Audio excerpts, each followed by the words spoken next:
In the beginning, we were born. Then we grew. Everything we knew was new. Are you gonna spread love or hate? Are you gonna spread love or hate?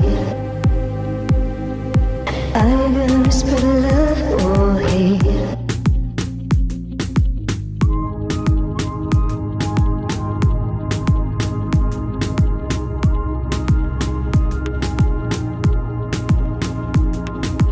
Then we see the world through different eyes. Realize it's all fairy tales and blue skies.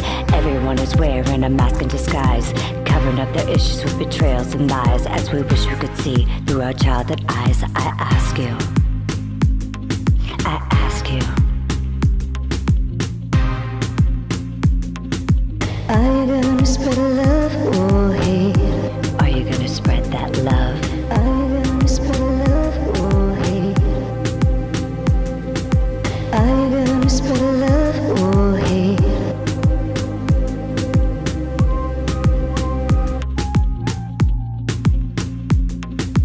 Everything we do and everything we're taught. I guess we all had bigger problems than the one we saw. The battles that were won and the fights that were fought. We never absorbed all the hate and distraught. Spread that love. So spread that love.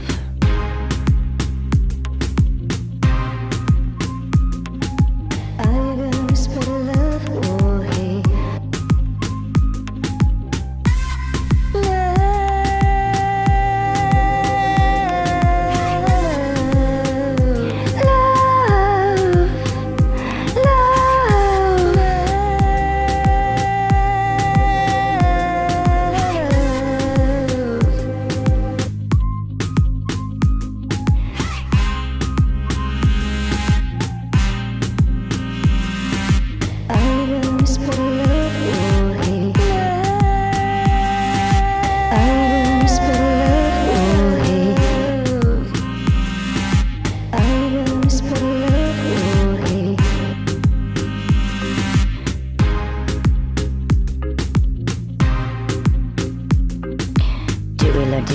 And let each other in, or feed into temptation and ultimate sin, to learn what we didn't learn right from the start, because nowhere was place in my heart for hate.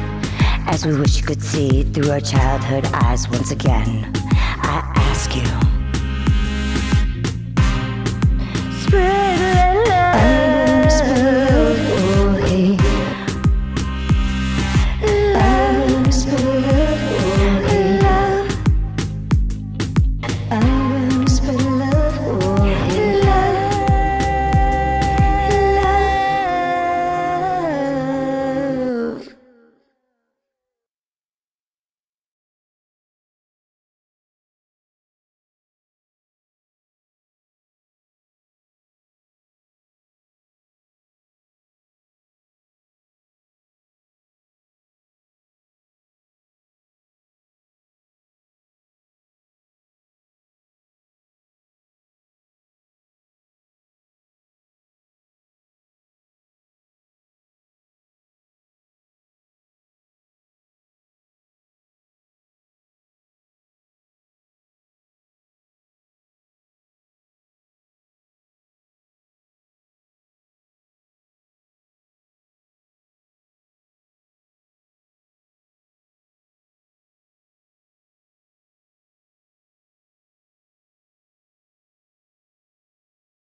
Hey, Chris Liepe here. This channel is all about helping people make better music, whether that's with their guitar, whether that's singing, or both.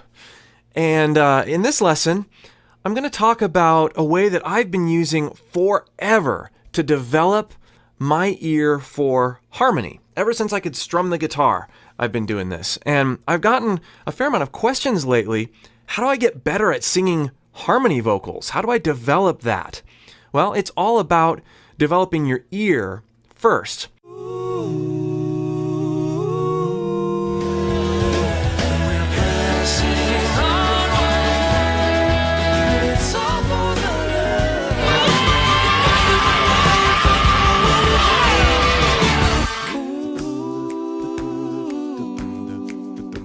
So this is really simple, and it actually works best with a really simple and familiar chord progression. So here's how I do it. Here's the chord progression we're going to be using. G, C, D. But we're going to do, and this, you've likely heard it played this way before, and you've likely played it many times this way. We're going to do a G like this. Then we're going to do a C, but that's a C2. More on that in a minute. It doesn't have a third. It's 1, 2, 5. And then we're going to do a D sus. Also doesn't have a third. It's 1, 4, 5. If you were looking at it in terms of D, that would be notes 1, 3, 5 and 1, 4, 5. So the progression again is G, regular old G, then to a C2, so a C chord without a third, and then a D sus 4.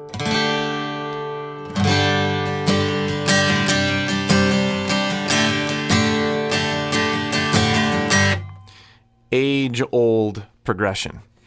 But when you attach your voice to it in the following way, it really helps you develop your ear for harmony. So what we're going to do is we're going to break down the notes in the chords with our voice. Now, if you've been watching this channel at all, you know that I'm a big proponent of, getting out the guitar and just singing. Singing something over your guitar, coming up with a melody, those sorts of things. If it's singable, it's memorable. In this case, we're actually going to arpeggiate with our voice, and we're going to use our ear to pick out those notes. So it's going to be like this. We're going to sing on O.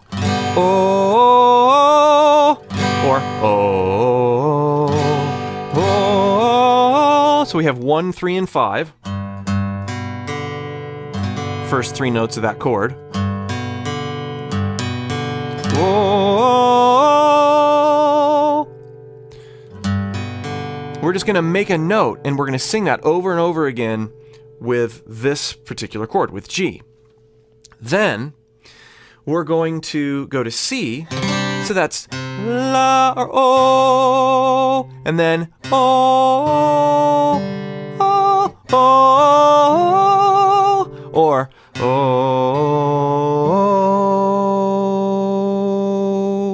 O. And though I'm saying O, I'm actually thinking in my mind, O, 1, 2, 5. That's the 2 of a C chord. O. So we have O. Just the G and the C now.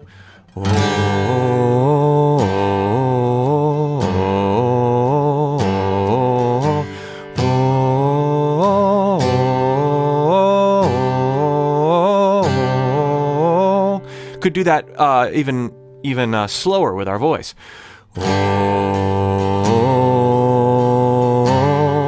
Better rhythm there.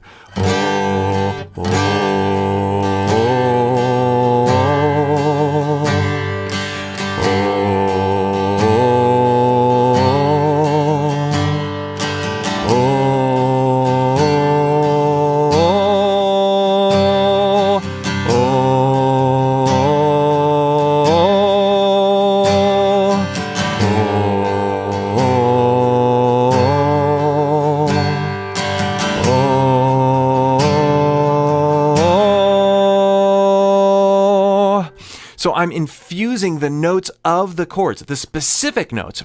It would be really easy for me with any chord progression to just sing the basic 1, 3, 5. We're intentionally not doing that. And this is what helps you develop an ear for interesting harmony parts, is having a mind for what's going on inside the unique chord progression that you're playing with, and then infusing that into your voice. So let's take a look at D. Oh, not oh, that would be the triad. 1, 3, 5. We're going to go 1, 4, 5. 1, 4, 5. Oh, oh,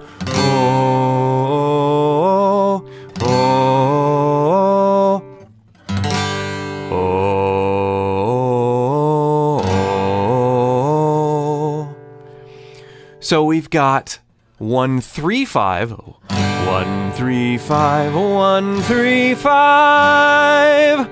Then we've got 1 2 5. And sing these wherever is comfortable in your range. If you have to drop down an octave, whatever, that's a great, 1 2 5. But for now, when you're first starting this drill, sing them in order from the root. Don't worry about inversions. Don't invert your chord or your triad at all.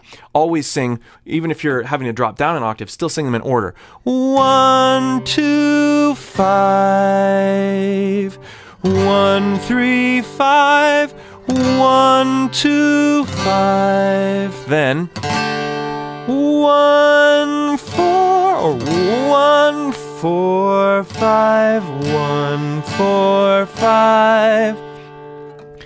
Oh, 1 4 5 1 4 5. Create some really cool sounds. Now let's try doing it all on O.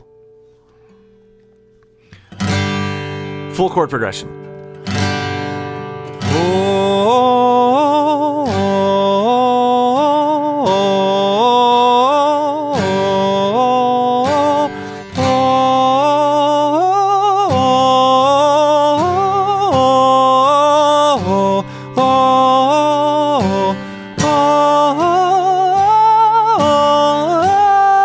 Four.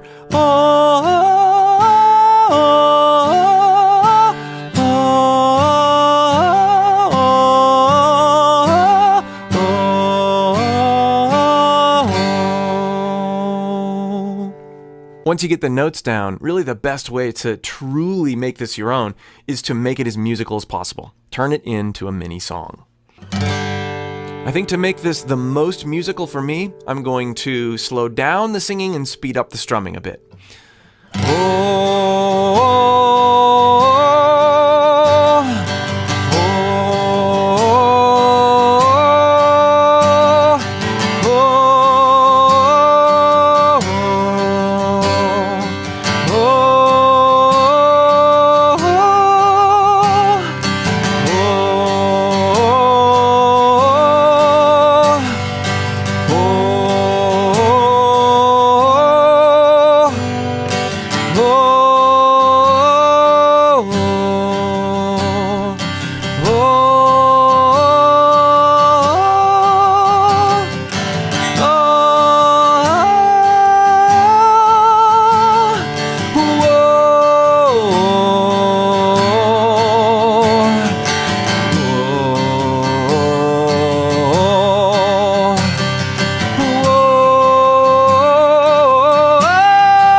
Now you might be thinking, that sounds an awful lot like just melody. Well, I'm not harmonizing with another voice, but what I'm doing is I'm training my voice, and I'm training my ear most importantly, to be keenly aware and musically aware of what's going on in the chord progression that I'm playing. Now, of course, there are lots of notes you could put in when you're harmonizing or when you're developing a melody that aren't in the chord progression, that aren't in the actual chords that you're playing, but that work in the key. That's not really the point of this exercise, though. The point is that a lot of people, myself included for quite a while, didn't really pay that much attention to what the chord progression, what the chords in the progression were actually doing. And so I would miss out on some inspiration when I was developing my harmony parts vocally. So I encourage you to try this for yourself. Start with this chord progression. Choose another chord progression, maybe even with weirder chords, and break those down with your voice. Break those down with your ear and see what you can come up with. If you want to take your singing further, be sure to join my free singing course linked below. And if you Want to learn how to record? Be sure to join my free recording course, also linked below. We'll see you for more. Hey, Chris Liepe here. Welcome all new viewers again. It's so great to have you here. It's great to have your feedback and your comments and questions. We've been working a lot on this channel with singing aggressively, screaming, yelling, and using our mixed voice in a way that helps us expand our range. And while this is all really fun stuff,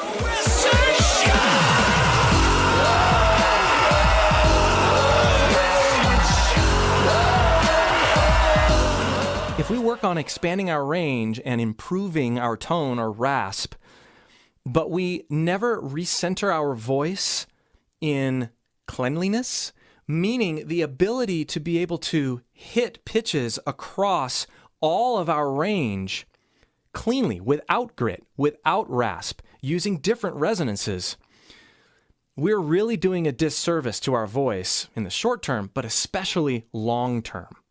We need to make sure that even as we're working to expand our range, even as we're working to sing aggressively, that we are able to sing cleanly. I'm waiting for you. I'm waiting for you. I'm waiting for you.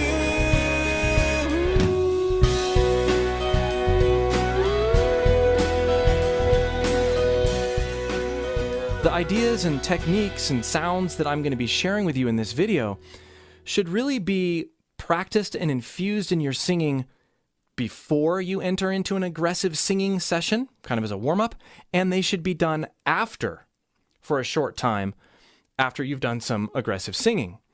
This allows us to, as I said earlier, recenter our voices, recenter the muscles, recenter our mindset. And there's all sorts of physical reasons that this is important, but the main reason that it's important is for our minds. We don't want to have in our minds that the only way I can hit that C or that D is if I scream it. We don't want that, especially long term. So how do we enter or re-enter into Cleanville? Here's how to do it. I've been doing this for many years, and it always works. Let's choose a note that is reasonably challenging. This could be a different note for everybody, but I'm going to choose this C. Now, that C is tempting for me to hit that in, like a gritty mix, kind of a yeah! But I want to be able to hit that note in a variety of ways on command. I don't want to have to scream it. I don't want to only be able to hit it quietly. So the next obvious choice is, pure head voice, which can be kind of weak. It's good for some things. It's going to be pretty. And then there's the clean mix approach. And this is the sound I want to hone in on today. So follow me here. We're going to do a really, really huge yawn. Yawn. And I want you to hit any note.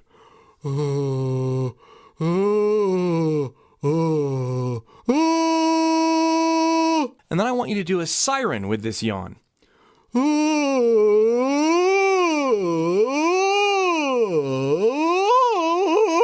And you're going to eventually reach a point where you start to break, even though you're yawning.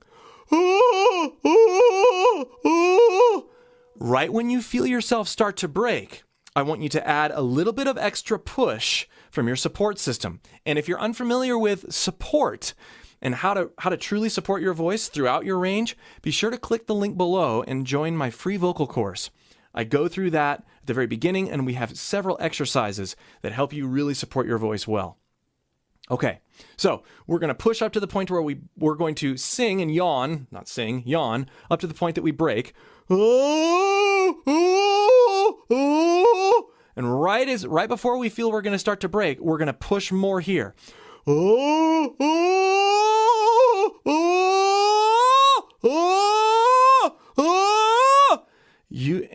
What you start to notice is there's something that happens to my voice. It thins out, but you don't hear a break.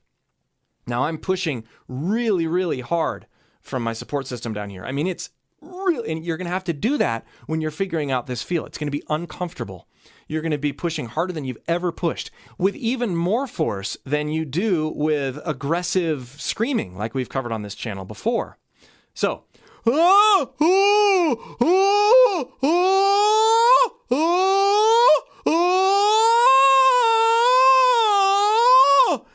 then you want to play around with that break, that area where you're breaking, and see if you can smooth it out.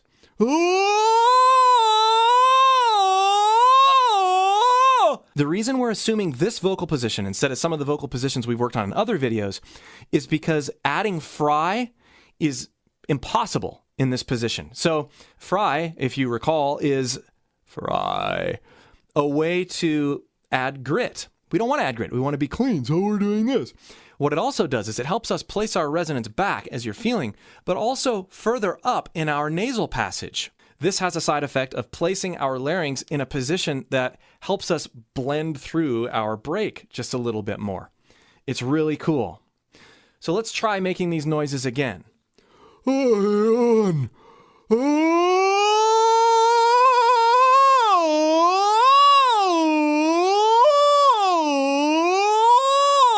Should be relaxed here, pushing here.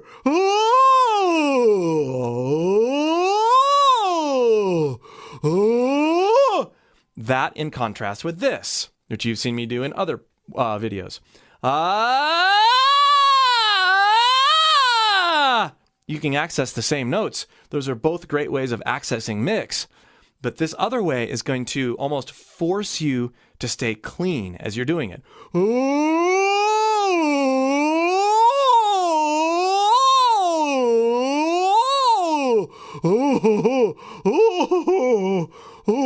Now there is one noise that you can do that's sort of a distortion in this position, and that's this.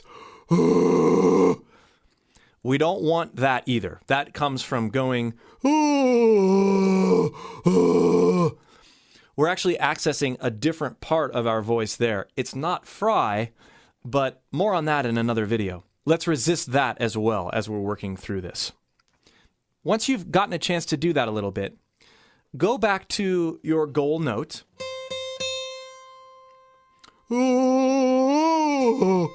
and siren up to it.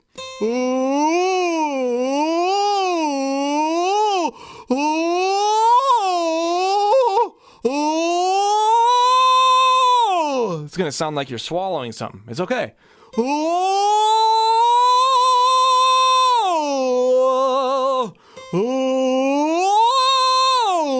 It's also going to feel like you might gag at any moment. That's good too.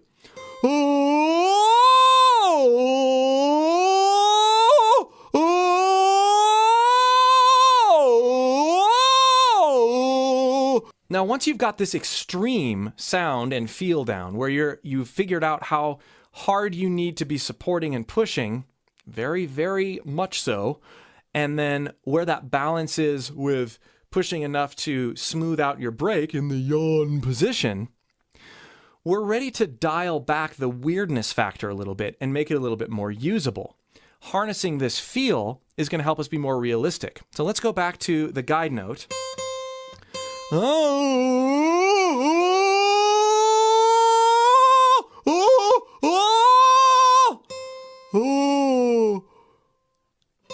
Let's bring our larynx back up and relax as a whole, but have this idea that our voice is going like this as opposed to like this.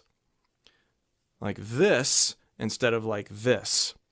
There's a lot more that can be said about that sort of resonance and those motions I'm making with my hand, but we're going to stick to just this versus this for now. So, go back to our note.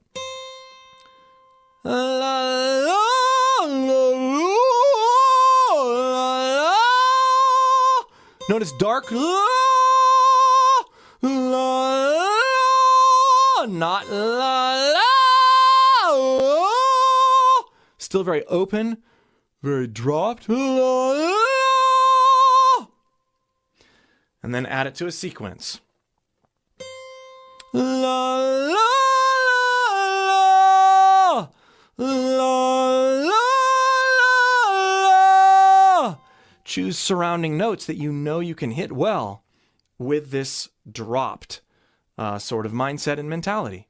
Now, I've got a backing track pulled up, and I'm going to experiment, like I've done in some of my other videos, with this concept using the phrase, I'm waiting for you. And I'll loop through it a couple times.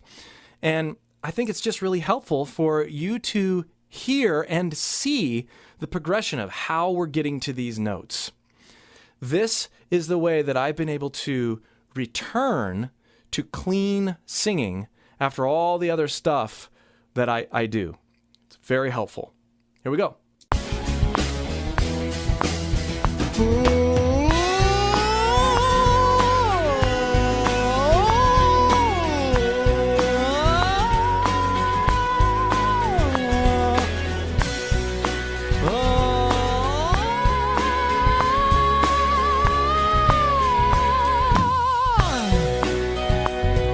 So what I was doing there was singing in mostly pure head voice and just getting a feel for what the track is doing and where my voice fits in that track.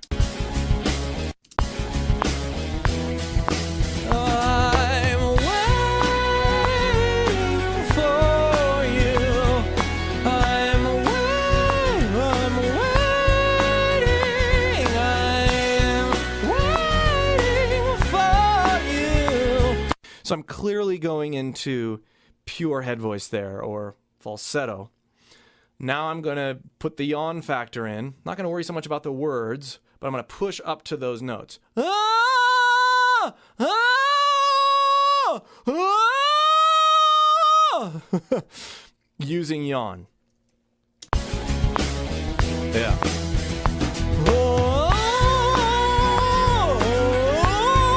Let it crack.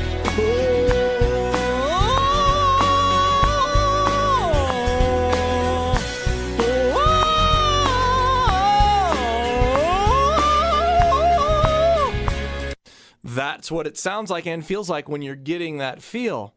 And then as you push up to it and relax just a little bit, not here, but make sure that you've relaxed here, then you're able to dial in the pitch in a way that's a little prettier.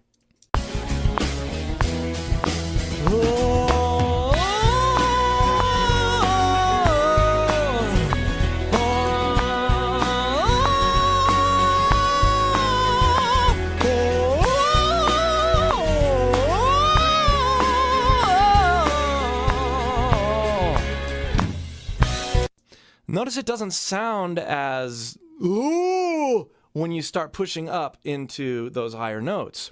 There's this self-correcting thing that happens just by nature of the higher sound.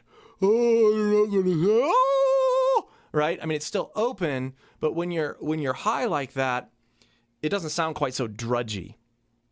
A little bit more, and I'll let it go without yakking so much here.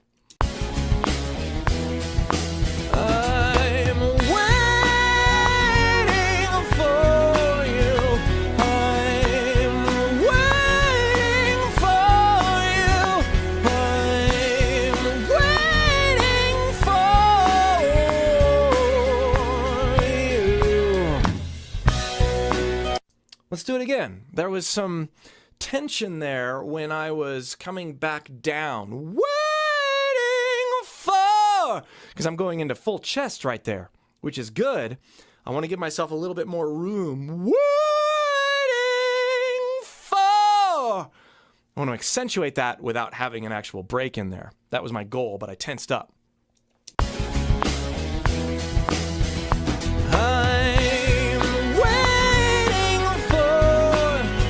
I placed that way.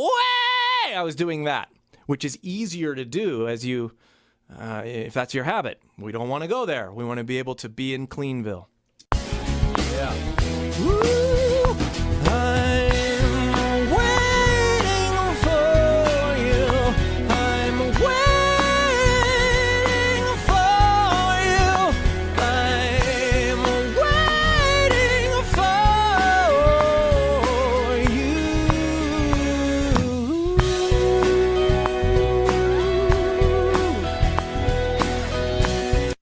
There was a nice balance, and I accessed it through the yawn technique and the yawn mentality. And you could hear it. It was darker. I'm waiting for you, waiting, waiting, as opposed to waiting, right?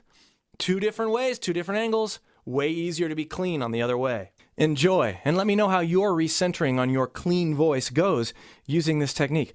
Also, let me know if you have any questions and if you have any other things you'd like me to cover.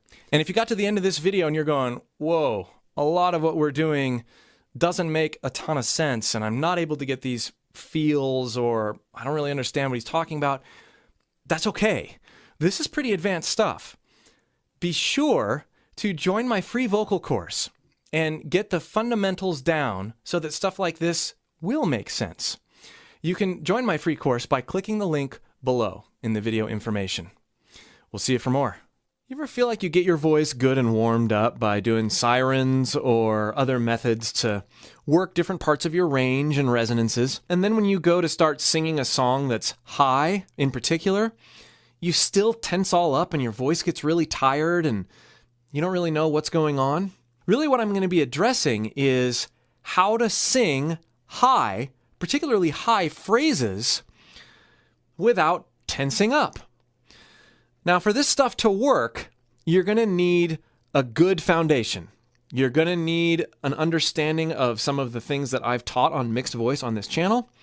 And even more importantly, you're going to need basic foundational singing techniques. To get a solid foundation for basic singing techniques and to discover what your voice can really do, be sure to join my free singing course linked below. All right, so back to being warmed up and then trying to sing something that's high and getting tired and frustrated and tense.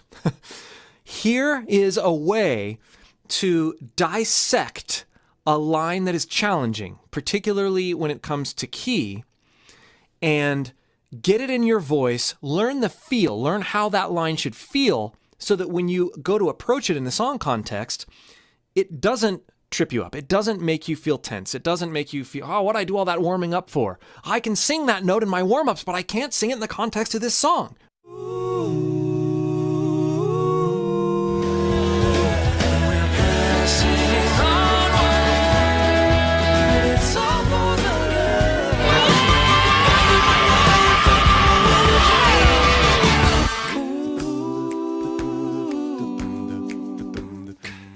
So here's the line we're going to use. The words are, I failed to find my place. I failed to find my place.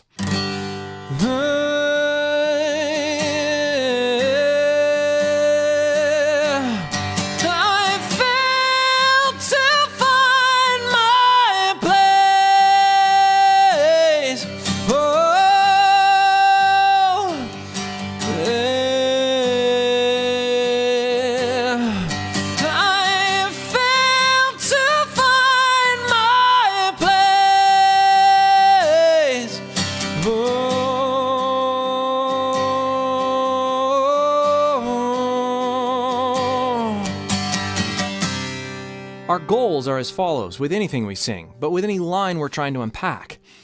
We want each note to have its place. We want to feel comfortable approaching each note, and that doesn't just mean hitting the pitch. That means the quality of the note. What resonance are we going to be using? What does our vowel feel like? Where is it placed? What kind of mix are we going to be using in this case? How much power? Are we going to be using grit? What are we going to be delivering? All these things come into play that we have to kind of think through when we're practicing a line or practicing a song so that we can give the best delivery possible. But what ends up happening is we get a line like this, which is a challenging line, and we don't think through or practice through correctly in advance. And then when these high notes come, it doesn't sound as good. And it scares us. That's the main problem. And then we kind of start working against ourselves. So here's how I approach practicing challenging lines like this so I can get them in my voice feel-wise. First, I go for the notes. I just try to hit the pitches, but I completely get rid of words. So we're at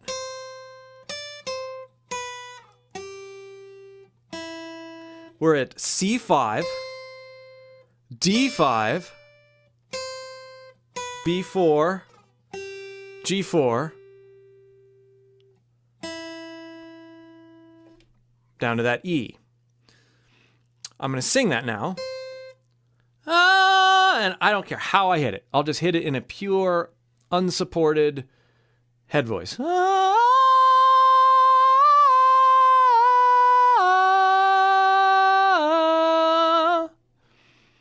I'm just getting the notes.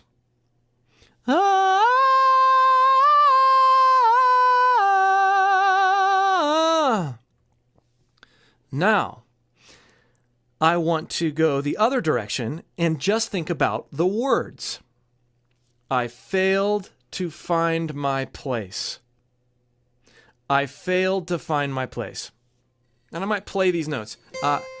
I failed to find my place. I've separated the words and the pitches. Now I'm going to go back to the pitch, and I'm going to add an intermediate amount of mixed support into that line, but I'm not going to say the words. I'm just going to, like I'm sirening, like I'm warming up.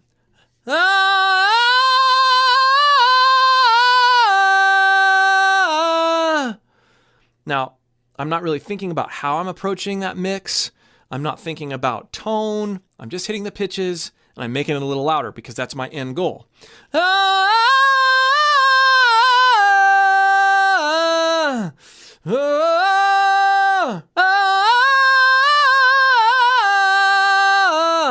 So now I'm going to incorporate what I call the Little Joe technique. Little Joe is an old Soundgarden song, and I've talked about it before on this channel in the context of mixed voice. I need mixed voice to hit these pitches. What I'm going to do now is I'm going to not worry about pitch, but I'm going to get closer to them, and I'm going to start using the lyrics in rhythm. So what I'm doing is I am separating the need for me to hit the exact pitches, but I'm practicing placing my resonance around the area where I'm going to need exact pitches soon. So that's going to sound like this. Little Joe, run for the border! Save yourself, save your mother and father! That kind of thing. That's the way I'm going to do it. But I failed to find my place. I failed to find my place. I'm just going to say it up there.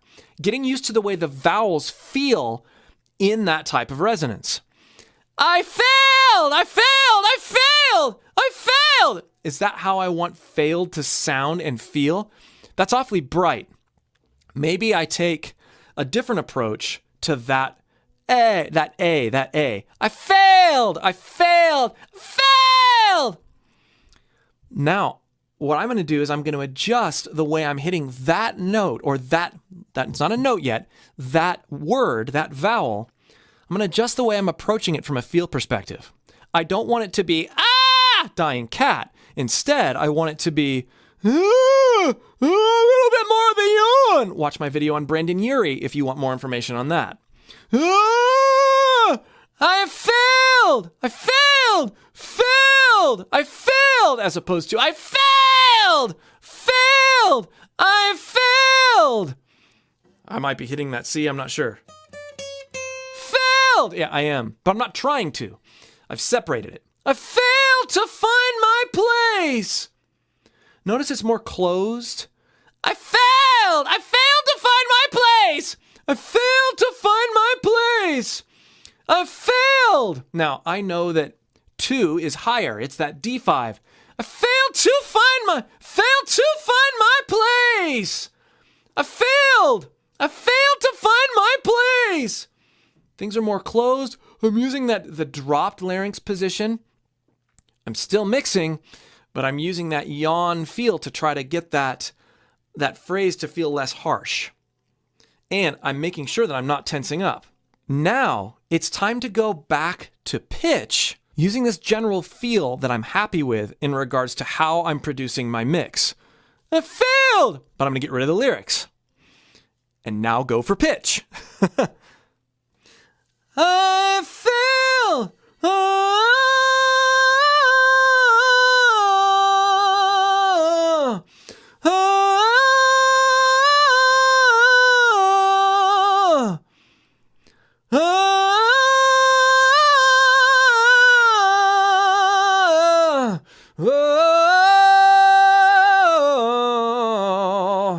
So far what we've been doing is we've been bouncing back and forth between paying attention to words and how those are supposed to feel, and how the general pitch range and resonance is supposed to feel. And we've separated those things.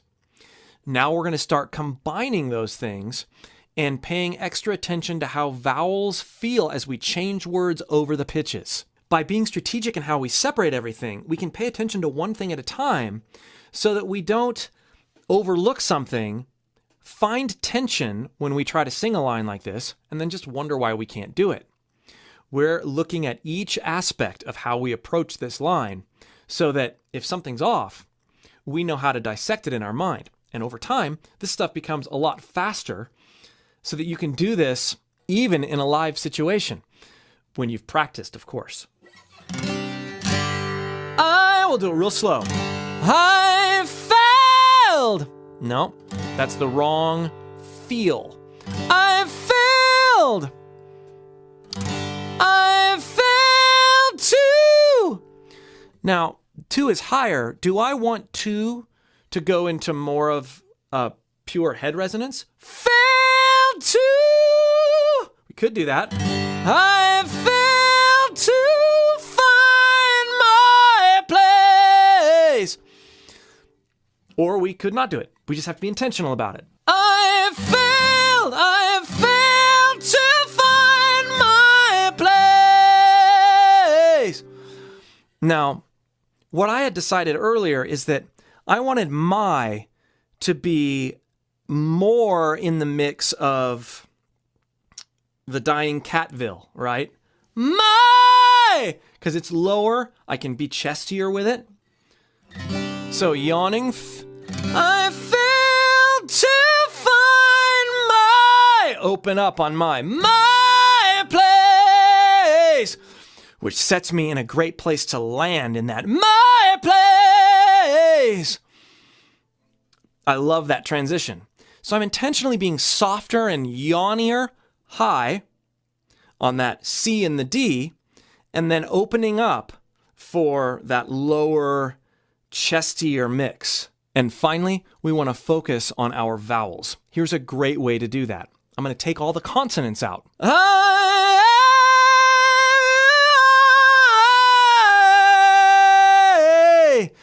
This is a great way to practice getting your vowel placement right. Now, if you've watched my belting video, you know that we want our vowels and our voice to feel forward enough when we're placing those vowels to where it feels like we have this imaginary ball of energy in the front of our mouth. Watch my video on belting because I explain that in more detail. But doing this, removing the consonants, means that the air does not have to stop. So I'm free to form my vowels and maintain that ball of energy in the front of my mouth without having the sound stop. It allows me to drill down and focus on that. Different areas of accuracy: pitch accuracy, vowel placement accuracy, resonance accuracy. All these things we're being very intentional about because we're building within the line.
sing that in better chest resonance there.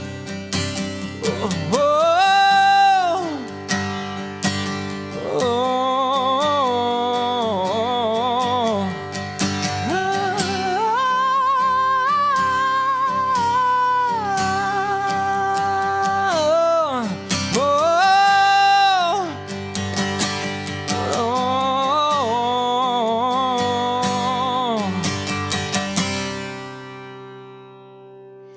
so there is a quick demonstration of how that would look as I'm practicing in real time, bouncing through those different priorities and experimenting with how my voice feels. You can hear me doing all sorts of things in terms of how I'm using my mix, how I'm placing my resonance, how I'm using vowels and getting the consonants out of the way.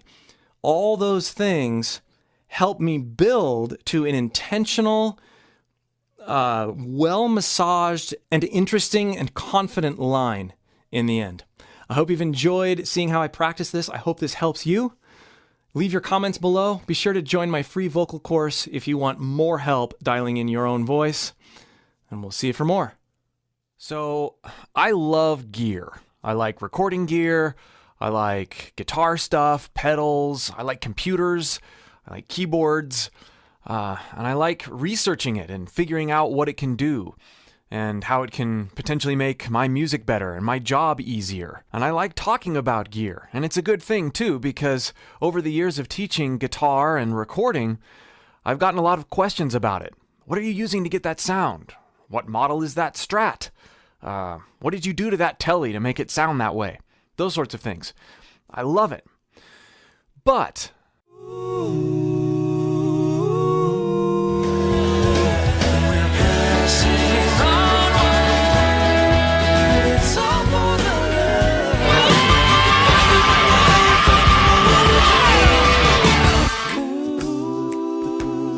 as I've talked with people about their rigs, their gear list, and I've built and shrunk mine over the years, I've learned how gear, as fun as it can be, can actually take away from my ability to make good music. Many of you have heard of GAS, or gear acquisition syndrome, and I'm going to refer to that a little bit, but what I'm going to be talking about is more than that. I'll start with a story. Several years ago, I was really into guitar pedals and, building the big pedal board. And I bought, I spent lots of time online searching for whatever, cool tremolo pedal and cool delay pedals and amps and all sorts of stuff. Spent tons of money, ordered lots of stuff, got cables, hooked everything up. It sounded really neat. And I spent so much time working with, what can this pedal do? Oh, what can I get out of this sound? What if I rearrange this? What if I buy this extra pedal? What if I get this extra amp and line it in? I was doing so much. And I realized after a while that I was more focused on what the gear could do rather than what I could do or should be doing with all this stuff. I had all this capability in front of me, and my time got sucked away in tweaking. It got sucked away in the gear. I had this Egnator rack mount thing that had all these different amps, and TC Electronic G system that had a really, really cool setup with all these external pedals hooked up to it, and 4 different amps. It was amazing. Big rack of stuff. But you know what? I didn't actually make any real music with it. I got to make a lot of cool sounds and learn a lot about gear and what different amps do, and that was fun, but the output wasn't there. I'd forgotten about the reason I had gotten into the gear in the first place, which was I wanted to make music. I needed to make music. So I ended up selling nearly all of that stuff and going back to what I had in the studio, which is a couple plugins on my computer, and then using a single rack mount 11 rack to play live, and also a little Line 6 pedal board to play live. I know that sounds weird to go from this huge thing to those simple things, but it brought me back to, okay, make music and let the sounds that I come up with be driven by the goals that I have for my music, as opposed to let's get this gear and then figure out what it can do and spend all that time. I lost sight of my goal, which was to make music. The same thing happened to me when I worked at the Sweetwater recording studios years ago. I went through this same sort of arc, and actually this was before the guitar thing, and so you'd think I would have learned, but I didn't. I had to go through the same thing with guitar that I did with recording.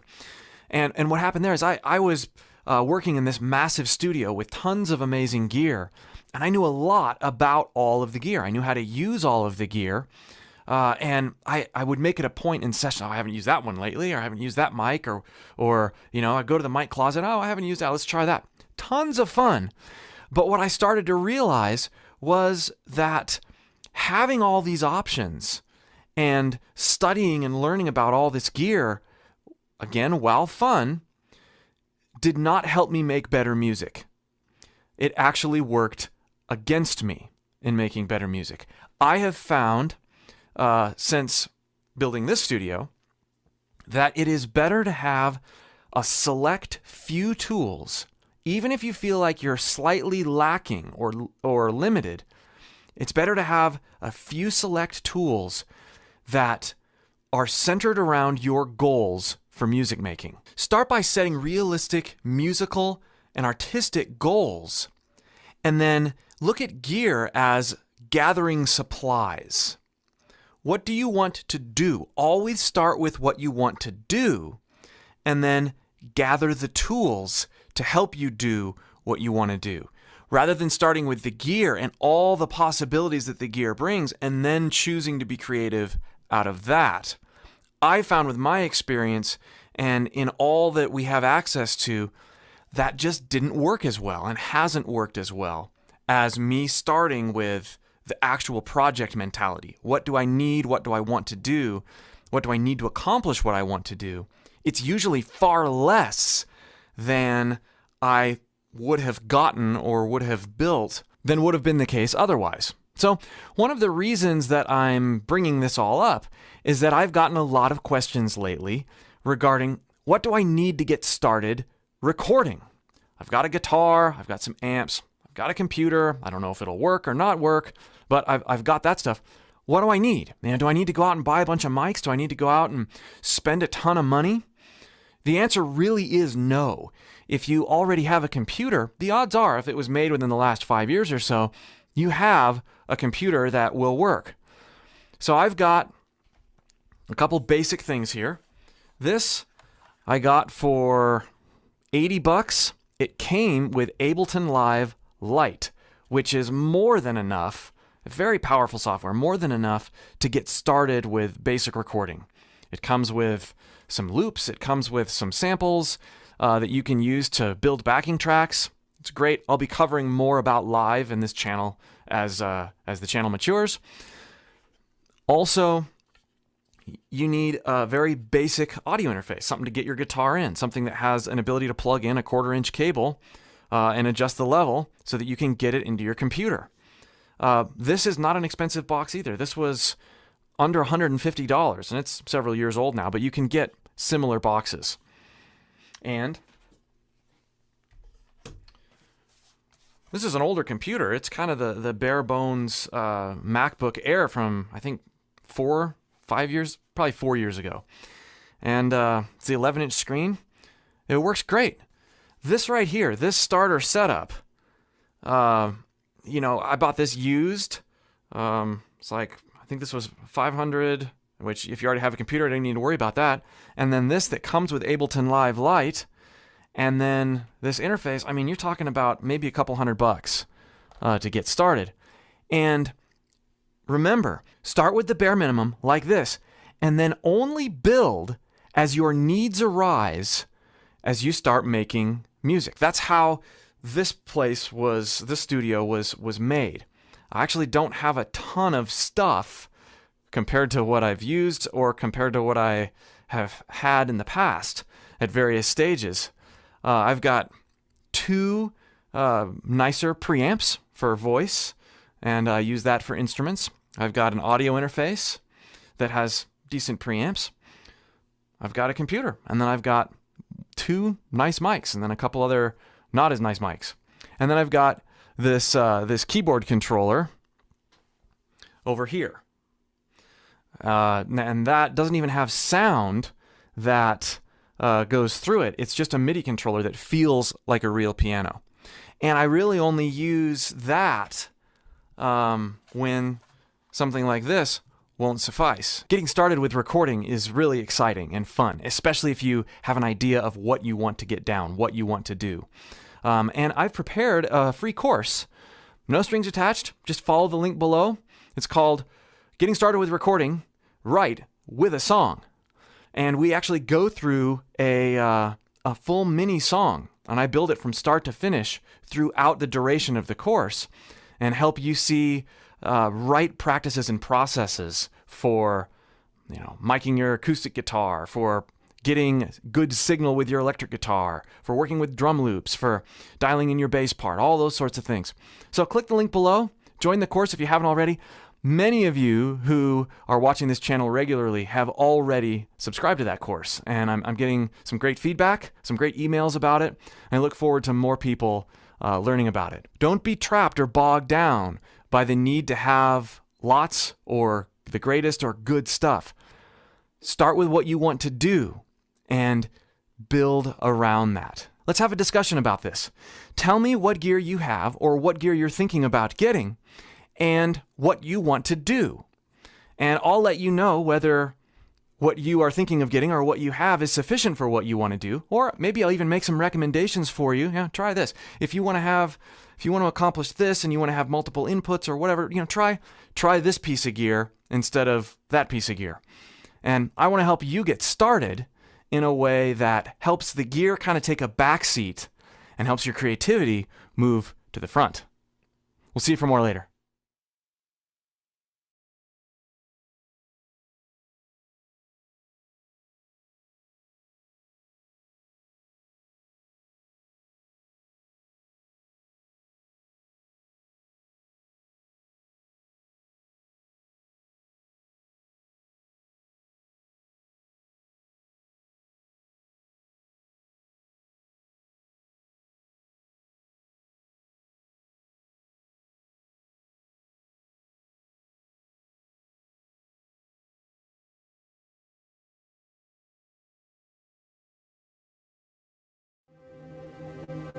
Are you gonna spread love or hate? Are you gonna spread love or hate? Are you gonna spread love?